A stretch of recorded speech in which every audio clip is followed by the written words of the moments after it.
Hello, listeners. Welcome to Social Skills Coaching on this beautiful May 7th, 2025, where you become more likable, more charismatic, and more productive.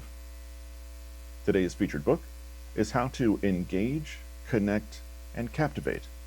Become the social presence you've always wanted to be. Small Talk, Meaningful Communication, and Deep Connections by Patrick King. So, if you're looking to up your social game, this book has got you covered.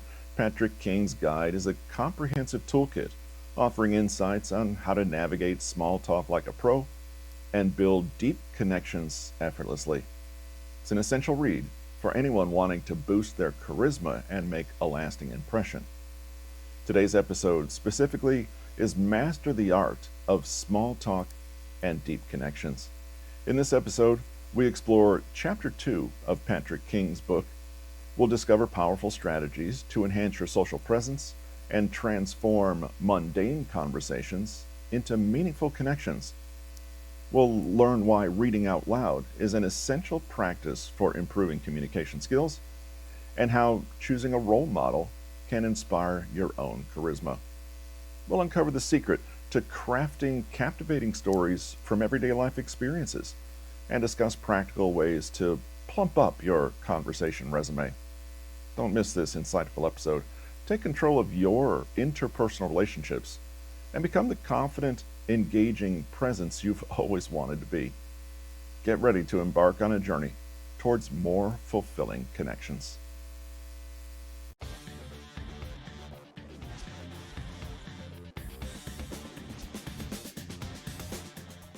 There's more to conversation than thinking off the cuff and creating witty banter out of nothing at all.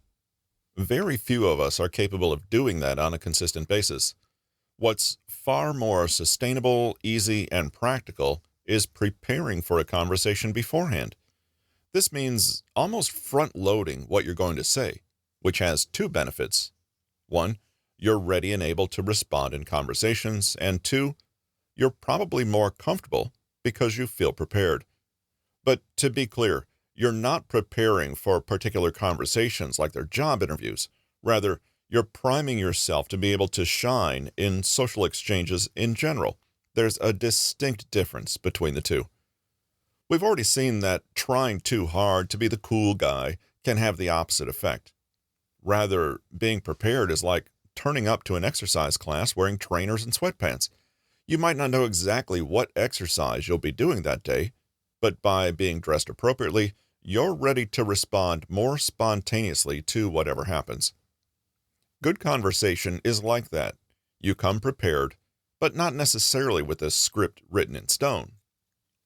Don't worry about appearing forced or tackling the problem in a serious and overly formal way. Though it might seem counterintuitive, preparing well and making deliberate efforts to perform better in natural conversation can actually make you more spontaneous and relaxed. When you prepare for conversations, you'll find being witty much easier. So the first step to witty banter and small talk is to get ready psychologically, so you're not caught with your pants down in meeting someone new. What exactly does this mean? Think about when you just wake up and your voice is gravelly and incomprehensible. Your thoughts are unorganized and swirling, and anything that comes out of your mouth is likely to be responded to with a, "What'd you say?" When you're only half awake, you're caught off guard when you have to respond to anything, and you have a lack of focus and awareness. This is our social status quo, how we normally move through and navigate the world. So warming up mentally is about beginning to stretch and gingerly flex our social muscles so we're ready for action. If you're out at a bar or networking event, you have only one shot at making the right impression. If you fall flat on your face, as will inevitably happen from time to time, guess what? That was your one shot at the goal. Will you make the most of it? Recall that as children, we were always admonished to never talk to strangers. This well-meaning instruction might have served us well in our childhood, when we were likely to be gullible prey to sly criminals. Stranger danger was a real thing to be avoided. In public places, We plug our ears with headphones and glue our faces to our phones, preferring to keep our interactions with people we don't know to the bare minimum. But is this habit still serving us well? Likely not, if our goal is to become better at conversation and charm. We should quickly let go of this tendency because as adults, it only serves to keep us isolated from others. It locks us in a social prison of our own making, and it keeps us socially cold for occasions when we need to be on. At the very least, it leaves us woefully unprepared for engaging with people, exposed as if we were ambushed in the middle of the night. A 2014 study by Epley and Schroeder divided commuters on trains and buses into three groups. The first was instructed to interact with a stranger near them, the second to keep to themselves, and the third to commute as normal. Even though participants in each group predicted feeling more positive if they kept to themselves, the outcome of the experiment was the opposite. At the end of their ride, the group of commuters who connected with a stranger reported a more positive experience than those who remained disconnected. It seems we believe that only awkwardness will ensue with a stranger, when instead, an unexpected connection creates good vibrations. In support of the above findings, another study by Sandstrom and Dunn, 2013, revealed how being our usual efficiency-driven selves while buying our daily cup of coffee is robbing us of an opportunity to be happier. While we routinely rush through the transaction without so much as a smile, the study found that people who smiled and engaged in a brief conversation with the barista experienced more positive feelings than those who stuck to the impersonal, efficient approach. These studies have two main findings. First, we tend to think or assume we're better off keeping to ourselves than having short interactions with strangers. Second, we're wrong about the first point. The simple act of engaging people in short bursts has been shown to make us happier and more inclined to be social, and it will also help us mentally and psychologically warm up to be our best in conversations and small talk, no matter the context. There seems to be a question of inertia. As we go through our days, we're typically a little caught up in our own heads or distracted with whatever we're doing. It's as though the default setting is to be turned off socially. What does this tell us?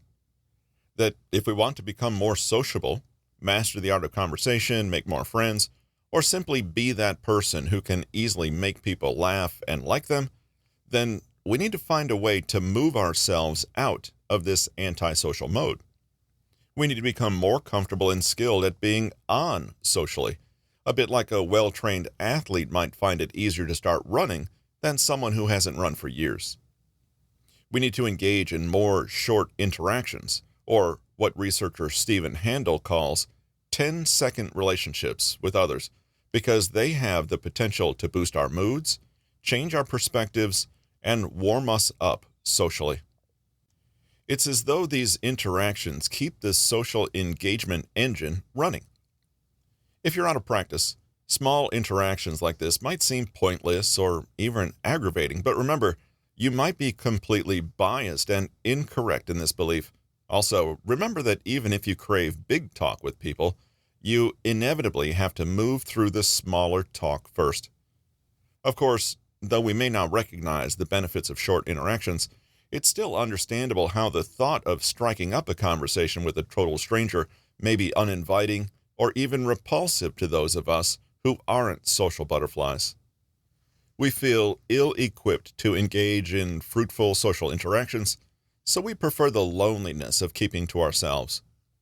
But if this is your knee-jerk response to approaching people cold or striking up conversations with strangers, just remind yourself that you have a natural bias to assume that you prefer keeping to yourself. You can probably recall a situation where you were glad you reached out and engaged with someone, even if you were reluctant at first. A lot of people hate small talk simply because shifting gears into socializing mode can feel awkward or uncomfortable, but they forget that once warmed up, the benefits far outweigh the initial costs. It's a bit like exercise in the morning. Sure, it takes your muscles time to warm up, but you soon start to enjoy yourself and gain the benefits of physical activity. How do we counter our natural tendency to avoid small interactions and warm ourselves up for routinely conversing with others? How do we get into the habit of being interested in people and build enough social confidence so we can turn that interest into meaningful interactions? Well, that's part of the logic behind only trying for 10-second interactions. It's practice, and what you practice will become easier and more natural with time. Hey, you can make it 1 second, hello there, or 5 seconds, hi, how's your day going? Great to hear, bye, depending on your level of comfort, but keep the goals small and stay consistent. Wondering where to find willing subjects for your small talk practice? Luckily, they're all around you. You constantly encounter multiple opportunities for warming up to interactions and building your social confidence. For instance, think of your typical day. On your way to work, how many people do you spend at least some time ignoring, whether those you pass by on the street, sit with on your commute, or stand beside in elevators? Greet at least one of those people with good morning and offer either a compliment, nice coat, the fabric looks cozy, an observation, the sky's cloudless today, looks like the showers are letting up, or a question. I see you're reading John Grisham. Which of his novels is your favorite? For lunch, do you eat solo, hunched over your work desk? Try instead to spend your lunch hour someplace with shared seating, such as your office pantry or a nearby picnic area. Sit beside a colleague you always see in your building yet never get the chance to talk to, and get the conversation rolling by asking about recent company events. I heard your department's starting a new leg of research. How's it going? Finally, as you pick up groceries on your way home, chat with another shopper mulling over products in the same grocery aisle you're in. I saw this sauce in an online recipe. Have you tried cooking with it?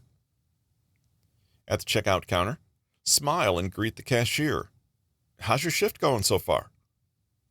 This segment of society is especially suited to help you practice and warm up. In fact, they don't really have much of a choice. Baristas, cab drivers, cashiers, the grocery bag boy, waiters, doormen, valets. You get the picture. Their job performance depends on their customer service skills. And if they want to keep their jobs, they have to be courteous to you. This alone should eliminate the fear you have of crashing and burning in any social interaction. Because, well, it's their job to prevent that and probably laugh at your jokes. You'll see that crashing and burning is never really that bad, and people move on quickly. They'll probably forget the interaction within the next 10 minutes. There's also typically a captive audience behind the store counter or cash register. These employees are usually stuck being stationary in a position for long periods of time, and for those who have held the above jobs, you know that it's not the most thrilling life. Most of the time they're bored out of their minds, so having someone engage them will be a positive experience for them. You'll make their day pass faster and just give them something to do. You might be the only one to treat them with respect and show actual interest in them as a person, which would undoubtedly make you the highlight of their day. In other words, they'll be glad to talk to you. With service people, you can test different stories, reactions, phrases, greetings, facial expressions, and so on. It's a low-risk way to test the waters. Unless you offend them in a deeply personal way, these people will still be courteous to you, but you can gauge how positive their reactions are to all of your tactics to know what works best. You can continuously improve and hone your skills. You can witness your progress with future interactions. As you see their reactions change, you can fine-tune what you're doing and keep stepping up your game. Essentially, you're in a safe environment to practice and polish your social skills without fear of any judgment or consequences. More than that, you can learn to read people, process their signals, and calibrate your interactions to different types of people. This is a process that takes trial and error, but you can speed it up exponentially by engaging with the people you come across. Even if you do put your foot in it somehow, chances are the interaction is over quickly and the fallout minimal. So make it a goal to initiate and create a 10-second interaction with a stranger each day, and especially on the way to functions, events, and parties. This will warm you up for conversation and build the habit of being interested in people. Reading out loud. Think of it this way. Conversation is a bit like a race, and you have to warm up and prepare yourself accordingly, or pull the proverbial muscle and have to drop out.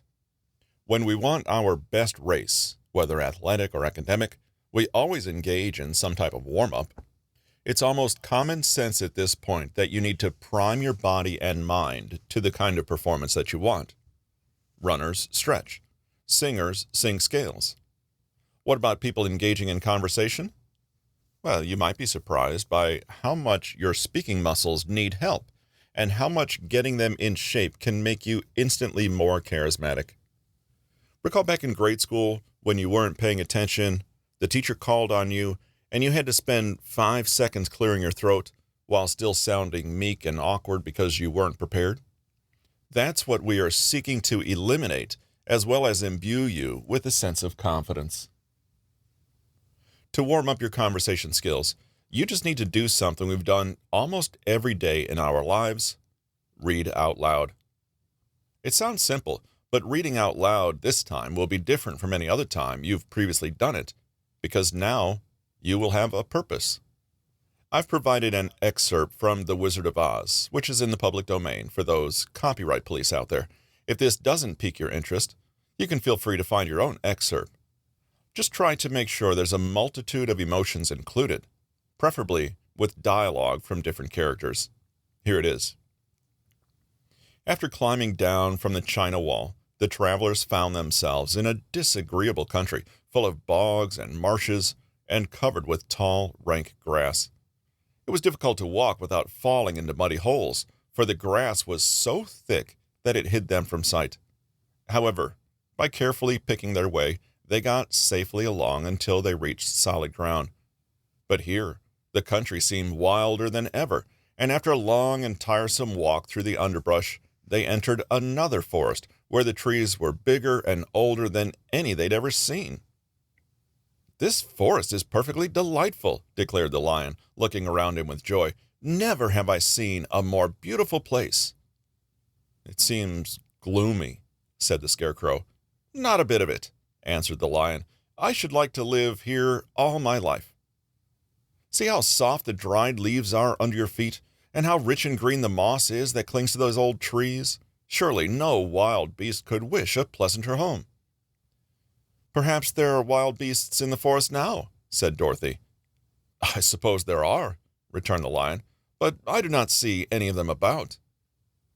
They walked through the forest until it became too dark to go any further. Dorothy and Toto and the lion lay down to sleep, while the woodman and the scarecrow kept watch over them, as usual. Seems like an easy task, right? Go ahead and try to read the above excerpt out loud to yourself. Don't be shy. If you actually did it, you'll notice that you do literally feel warmed up and readier to keep speaking and conversing after just using your vocal cords for a bit. Vocal cords are, after all, muscles too. But that's just the beginning. Now comes the instruction. Pretend like you're reading the excerpt out loud to a class of second graders. Read the excerpt like you're giving a performance in a contest, and the winner is judged on how emotional and ridiculous they can be.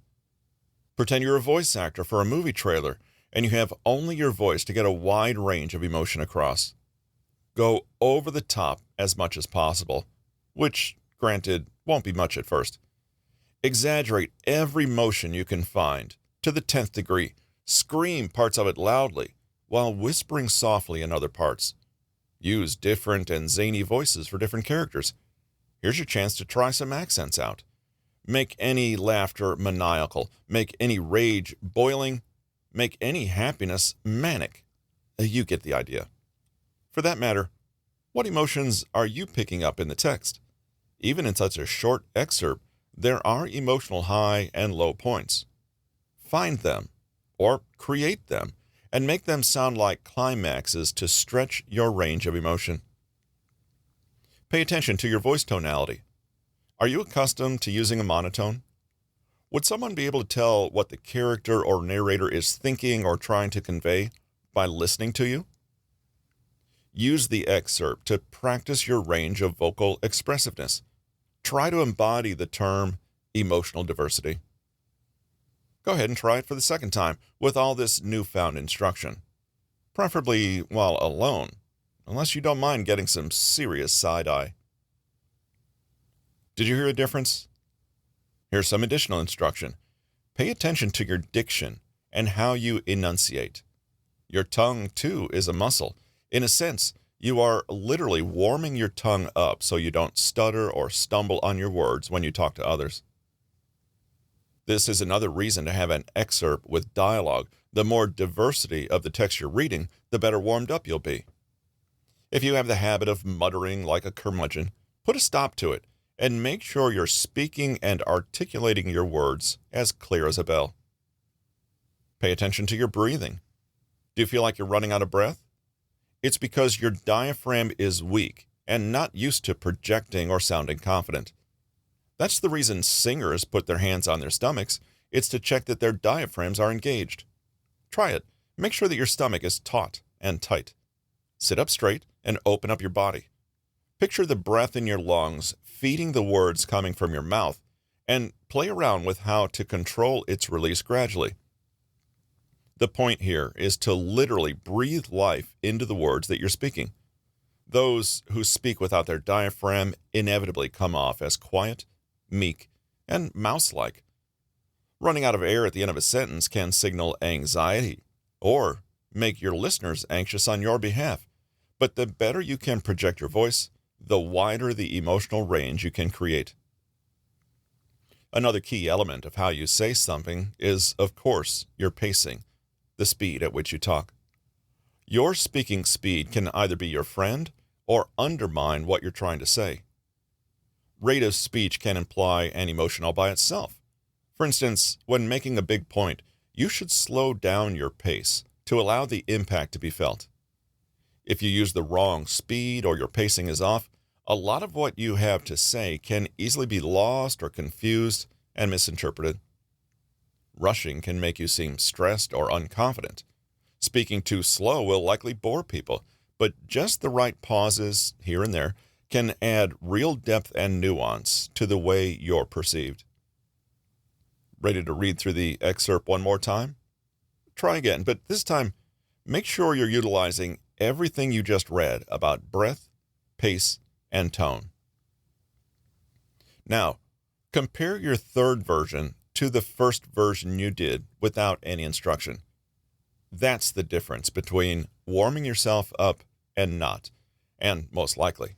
Importantly, the first version is how you're probably coming across the vast majority of the time, potentially flat or weak. Hopefully, this exercise has illustrated to you just how much of a difference you can make with warming up alone. The added bonus is that while you are feeling silly and over the top, you are actually stretching your limits in terms of emotional and vocal expressiveness. The simple act of getting out of your comfort zone, even in private, will stretch your boundaries and make you more expressive and confident sounding in general. All this from reading out loud?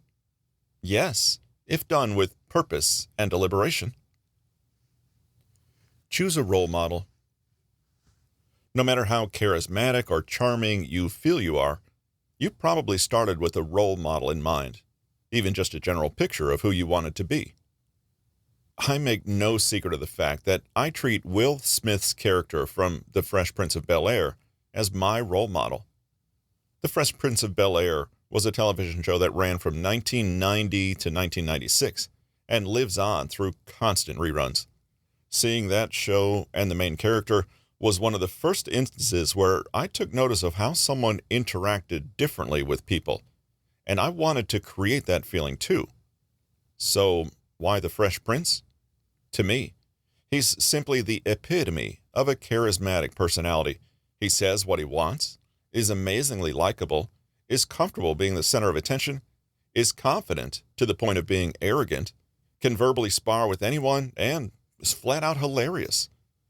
Because of how much people like him and his presence, he gets away with far more than he should be able to, and he can generally use charm to shape his life. It was amazing. Of course, I knew it was a television show, and people were scripted to react to him with positivity. But you can give the same script to 100 people, and 99 of them won't come close to the delivery and presence Will Smith had. Again, I knew it was a television show, but it still felt realistic in how charisma like that would affect people in a positive manner. When I was first starting to diligently figure out the kind of person I wanted to evolve into, the Fresh Prince was an important concept for me. Since he embodied many of the things I wanted, I was able to grow, albeit sometimes in a forced and artificial way, closer to my personal ideal simply by asking myself one question: what would the Fresh Prince do? The next technique we'll look at is how you can ask what your charismatic role model would do in any situation. I know, it's a little cheesy. You might feel like you're doing a pale imitation at first, but soon you'll find your true voice as a synthesis of your personality and what elements from your role model suit you. That's why this chapter is about finding your role model and not just using mine. Putting yourself in someone's shoes has a surprising number of benefits for growing your sense of charisma. It's a powerful question to ask yourself for a few reasons. First, asking what your role model would do in that particular social situation diverts your attention from the situation at hand. When we're too focused on a situation, it's too personal, or we're too invested, it suddenly becomes very difficult to make a decision because the stakes seem so high and the consequences seem so large. For example, it's near impossible for us to abide by the amazing advice we dole out to our friends because we can't assess our own situations objectively. It's far easier to give advice, act, and even be charismatic when we're detached from the outcome and can think about it without fear or anxiety playing a part. In other words, when you divert your attention from yourself and onto your role model, you remove a lot of the social pressure that keeps you from saying what you really want to or acting in a way that you are scared to. Viewing social situations through an objective, relatively impersonal perspective by framing it through someone else will allow you to analyze the social situation you're in and calibrate your next move. The more you ask yourself this question, the more habitual and second nature it will become, which is positive because you will essentially be able to condition yourself in the heat of the moment to act reflexively. Second, having a charisma role model, or three, in mind allows you to understand how you actually want to be. For instance, perhaps you want to develop more confidence and be more outspoken in social situations. In that case, you might ask yourself what someone like Robert Downey Jr. would do. For another trait you want to develop, for example, a razor-sharp sense of wit and humor, perhaps you could ask yourself what Conan O'Brien would do. Again, these are just my examples. You might have completely different people in mind. Everyone has different strengths and weaknesses and has a different conception of how they want to be perceived. Not everyone fits the extrovert ideal of magnetic charisma, and that's perfectly fine. Not everyone wants to fit that ideal either. So, who fits you best in terms of what you aspire to? Men: Tyler Durden, Don Draper, Charles Xavier, Jack Donaghy, Ari Gold, John Wayne. Women: Sheryl Sandberg, Jennifer Lawrence, Michelle Obama, Hillary Clinton, Sarah Silverman, Tina Fey. The list could go on forever because we're not all looking for the same thing. You might even have a real-life friend or family member on that list that inspires you, or a blend of a few key personalities you've encountered throughout your life. But just the act of going through this exercise should inform you as to what you feel your weaknesses are, the ways you want to be perceived, and what you ultimately feel you're missing. Get the feeling and essence of the person and how they work on the inside, rather than imitating their exact behaviors. I would encourage you to choose a handful of role models for charisma, and then list out 3 specific traits you like from each of them. For instance, Robert Downey Jr., 1. Witty, 2. Irreverent, and 3. Brutally confident. Most of our charismatic role models will have quite a lot in common with each other, and it will allow you to see the traits that you're really chasing. This chapter is about choosing people that excel in areas that you currently do not, and embodying them to make their reactions your habits.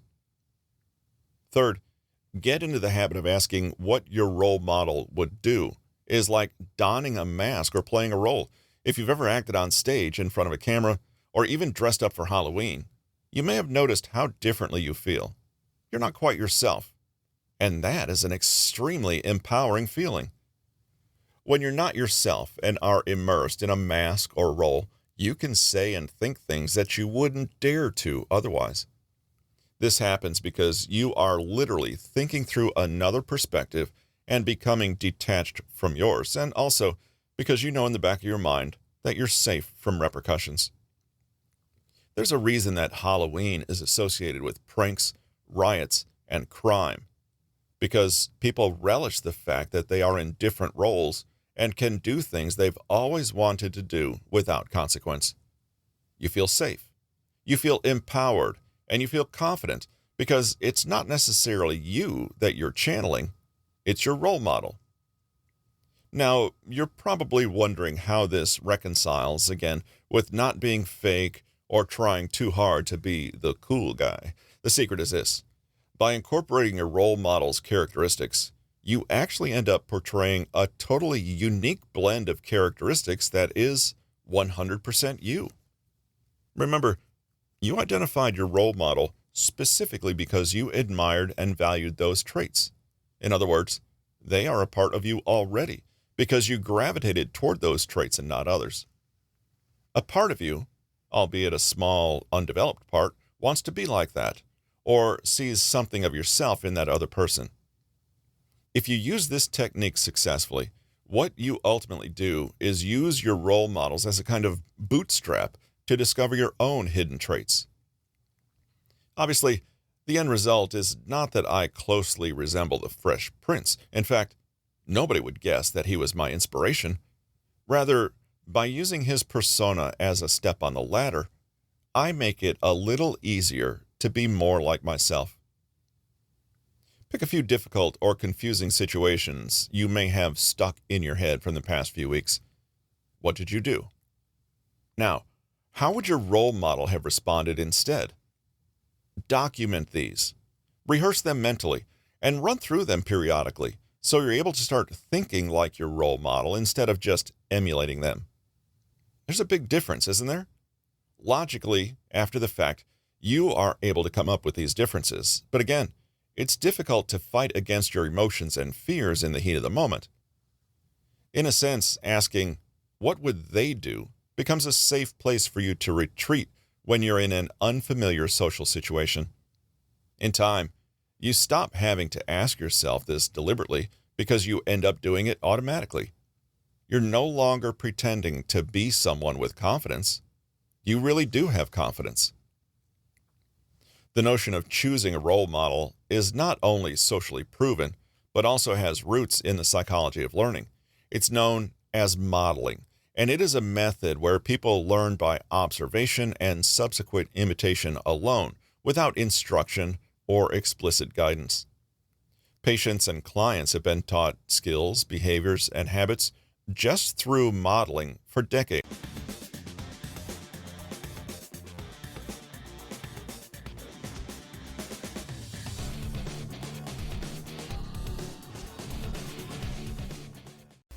All right, listeners, we've reached the end of this podcast episode, but before you go, let's recap some of the key takeaways from Patrick King's book on social presence and small talk mastery. Being a great conversationalist takes practice. Prepare your mindset beforehand to ensure you're ready for any chat. One fun way to get into that socializing mode is through barista practice. Just strike up mini conversations with service staff like waiters or cashiers. It's an easy, low pressure way to warm up, and soon it will become second nature. If you need a physical boost, try reading out loud as an exercise. Read passages with varying emotions, tones, and volumes to stretch your vocal cords and get comfortable using your voice. It might feel silly at first, but this is a great confidence builder. And finally, create a role model. Someone who embodies the social skills you admire. Imagine what they would do in tricky situations and emulate their traits. This psychological distance can give you that extra boost of confidence to tackle any socially tense moment with ease. And remember, practice makes perfect. So get out there, warm up those vocal cords, and connect with others. And here's a quote from Patrick King that we should keep in mind throughout the week. Small talk is not just about the words we say, it's about building meaningful connections.